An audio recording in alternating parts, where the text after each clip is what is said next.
thank you. Now some new information on the OSU band scandal. Fired band director Jon Waters' attorney has told us from the beginning that Waters started changing band culture as soon as he became the director. ABC 6 reporter Maria Durant now has some more specifics about what Waters says he did. Maria.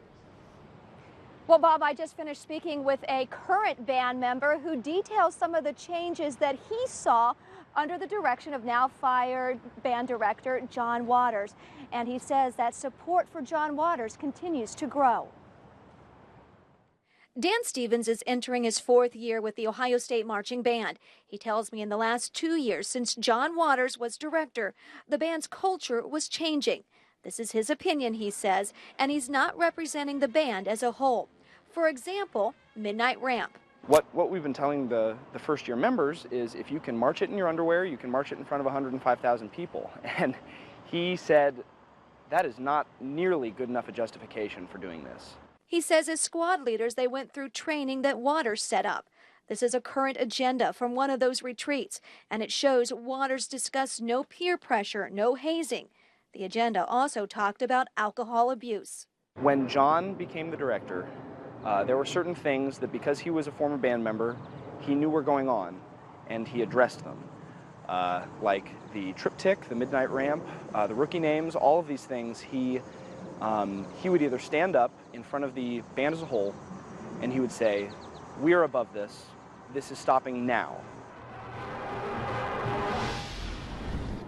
Now, Stevens also tells me tonight that the current band members, they were all blindsided by this. They had no idea about the investigation and no idea that this is the way it would turn out.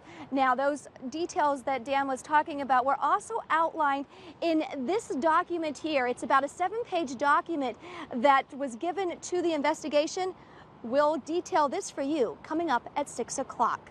At The Ohio State University, I'm Maria Durant, ABC 6 News. Continuing our team coverage tonight, details are now surfacing on the changes that Jon Waters made as director of the band.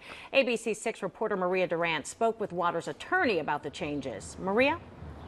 Well, Yolanda, David Axelrod, that is Waters' attorney. He tells me that when Waters took position of being the director of the band, he was never given any formal training. He was never given any training on Title IX. So he took matters into his own hands. Take a look at these documents that we obtained here today. These documents show what Waters put together to change band culture that he's accused of ignoring.